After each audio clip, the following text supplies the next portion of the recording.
अस्सलाम वालेकुम students, hopefully you are fine. आज की इस वीडियो में हम देखेंगे कर्पस जुरिस सिविलाइज, ठीक है, कि क्या होता है, इसके क्या पार्ट्स हैं, क्यों इम्पोर्टेंट है, ये कब बना, किसने बनाया, इसके करेक्टरिस्टिक्स जो है कि इसमें क्या क्या चीज़ें इन्वॉल्व हैं, क्यों हैं, इसके पार्ट्स और इसके जो है कर्पस जुरिस सिविलाइज, इसकी नेचर क्या है वगैरह, ये आज हम इस वीडियो में सारा कुछ डिस्कस करेंगे। ठीक है, सबसे पहले हम इसका इंट्रोडक्शन देखेंगे, नेक्स्ट इसके मीनिंग्स देखेंगे, इसकी डेफिनेशन देखेंगे, इसके पार्ट्स देखेंगे। इसके पार्ट्स ये 4 है, कॉर्डिक्स, और ये वाले 4 है। नेक्स्ट पे ये स्क्रिप्टम इसका देखेंगे, मतलब इसकी नेचर कैसी है, इसकी कैरेक्टरिस्टिक्स देखेंगे, और लास्ट पे इसका हम कंक्लूजन देखेंगे। ठीक है, सबसे पहले अब हम इसके आते हैं इंट्रोडक्शन पे। ठीक है, सबसे पहले तो ये ना कर्पस जुरिस सिविलाइज है क्या है, इट्स लाइक अ बॉडी। ठीक है, कि मतलब एक लॉज की एक बॉडी है, रोमन लॉ है, और जो सिविल लॉ है उसको नहीं कलेक्टिवली किया हुआ है इन्होंने, एक मतलब कलेक्ट करके एक उसको ना कोडिफाइड किया हुआ है। इसको ना पहले कहते थे जस्टिनियन कोड, ठीक है, लेकिन वक्त के साथ साथ इसको कर्पस जुरिस सिविलाइज कहने लग गया। ठीक है,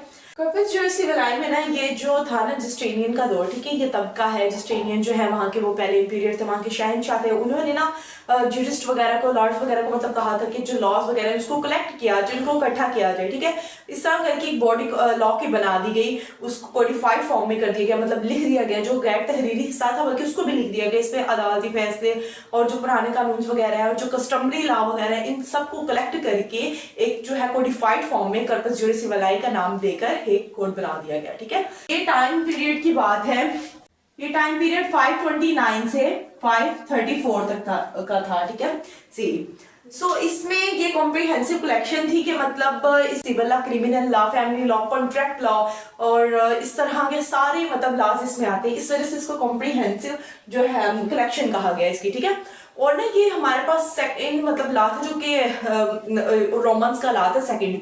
फर्स्ट वाला था वो तो 12 टेबल्स थे ना, उसके बाद अलग से मैंने वीडियो बनाई हुई है, बहुत अच्छे से समझाया हुआ और शॉर्ट फॉर्म में भी मैंने टेबल्स बताए हुए हैं। ठीक है, उसके बाद जो लॉ है ना रोमन्स का, वो ये है कर्पस जुरिस सिविलिस। ठीक है, तो ये इनका सेकंड लॉ है, जो कि बहुत मतलब इम्पोर्टेंट है और बहुत ये ना दूसरे मॉडर्न सोसाइटीज पे इफेक्ट करते हैं। ठीक है, बहुत सी दूसरी सोसाइटीज हैं, जैसे मतलब कंट्रीज हैं, जैसे जर्मन हो गया और यूरोप हो गया, वो भी इसी लॉ पर मबनी है। ठीक है, और ये कि ये कोडिफाइड लॉ है, फर्स्ट कोडिफाइड लॉ मतलब कि सारा कुछ लिखा हुआ है इसमें। ठीक है, ये लिखा हुआ है इसमें, सारे लॉस के रिलेटेड लिखा हुआ है, जो कि इनके जुडिशियल जो अदालती फैसले हैं और जो पुराने कानून वगैरह हैं, इन सबको एक कोडिफाइड फॉर्म में लिखा हुआ है।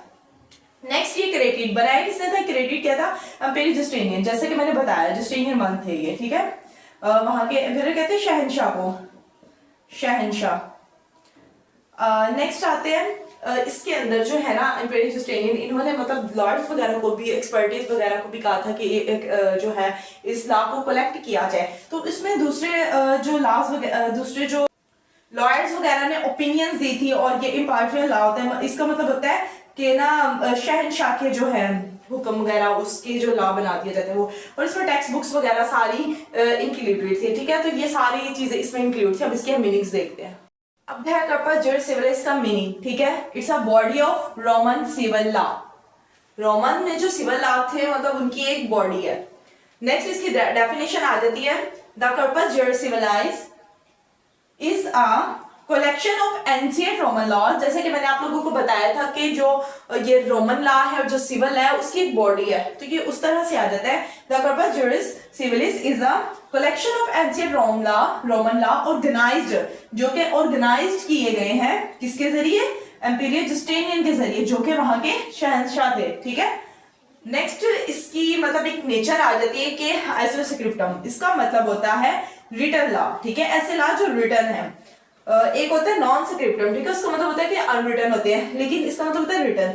ये रिटन एंड कोडिफाइड लॉ होते हैं, जैसे कि मैंने बताया कि ये कोडिफाइड फॉर्म में मौजूद है, तो इस वजह से रिटन और कोडिफाइड लॉ है। और ये याद रहे कि सेकंड लॉ है रोमन का, जो कि कोडिफाइड फॉर्म में मौजूद है, जो कि उस जमाने के तहरीरी कानून नहीं भी थे, उनको भी कोडिफाइड किया गया था इसमें।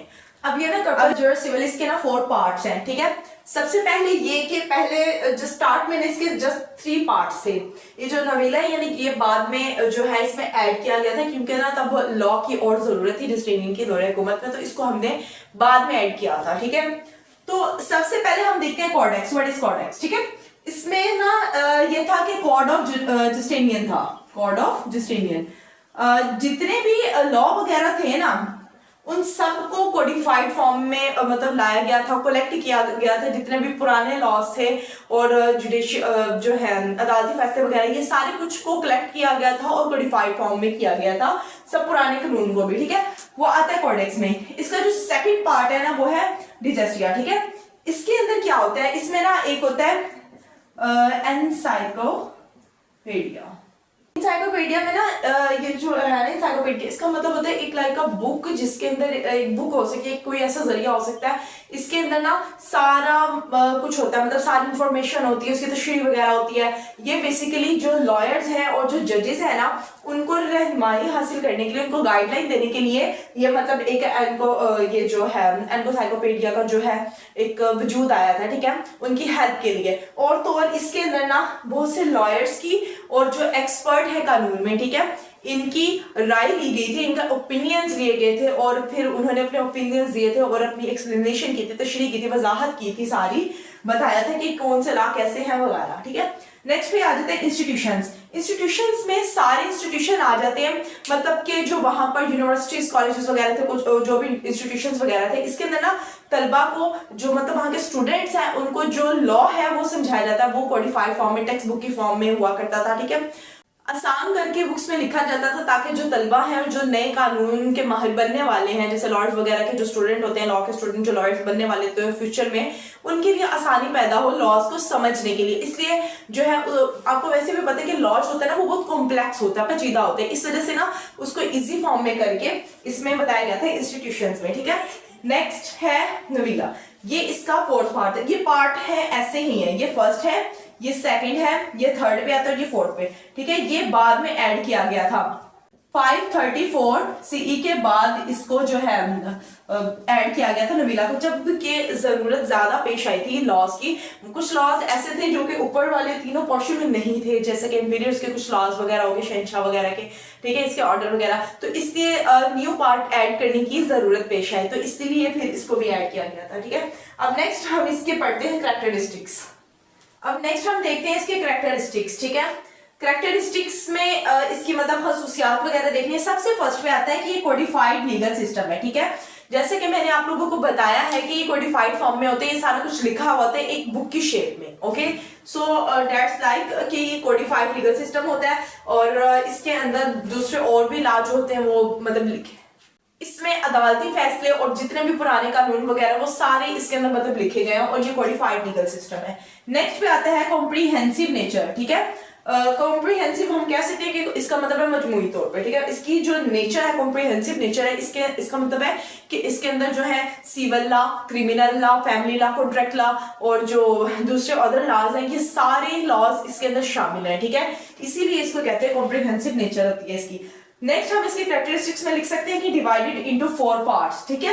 ये भी सारे 4 पार्ट्स लिखना और इसको एक्सप्लेन करना, ये सारा भी मतलब इसकी कैरेक्टरिस्टिक्स में आ जाता है। लेकिन अगर क्वेश्चन लिखते वक्त आप इसके पार्ट्स लिखकर इसको एक्सप्लेन करेंगे और जस्ट ये वाली हेडिंग देके इसका जस्ट रेफरेंस देंगे। ऐसा नहीं करना कि एक क्वेश्चन में आप लोग ये वाले दोबारा एक्सप्लेन करें, ऐसा नहीं करना, ठीक है।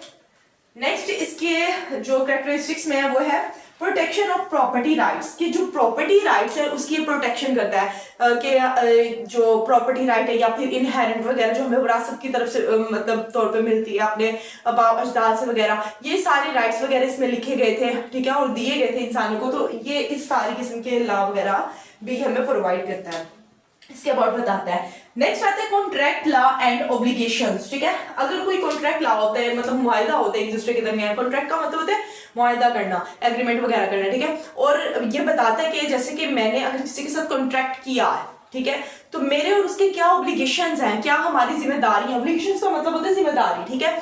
हमारी क्या जिम्मेदारियां और हम उसको कैसे मतलब अंजाम दे रहे हैं या नहीं दे रहे हैं। अगर तो हम इसको ब्रीच कर रहे हैं, हम इसको तोड़ रहे हैं, तो फिर क्या इसके लिए एसेंशियल है या फिर क्या इसकी सैंक्शंस है, सजाएं हैं वगैरह, ये सारा कुछ भी डिटेल्स इसमें वाज़ेह तौर पे बताया गया है, क्योंकि ये कोडिफाइड फॉर्म में है। फिर मैं बता रही हूँ, बार बार बता रही हूँ कि ये कोडिफाइड फॉर्म में है रोमन्स का, ठीक है। और ये सेकंड है 12 टेबल्स के बाद जो है वो कर्पस जुरिस सिविलिस ही आता है, ठीक है। कर्पस जुरिस सिविलिस ये मतलब बहुत इंपॉर्टेंट प्ले रोल करता है।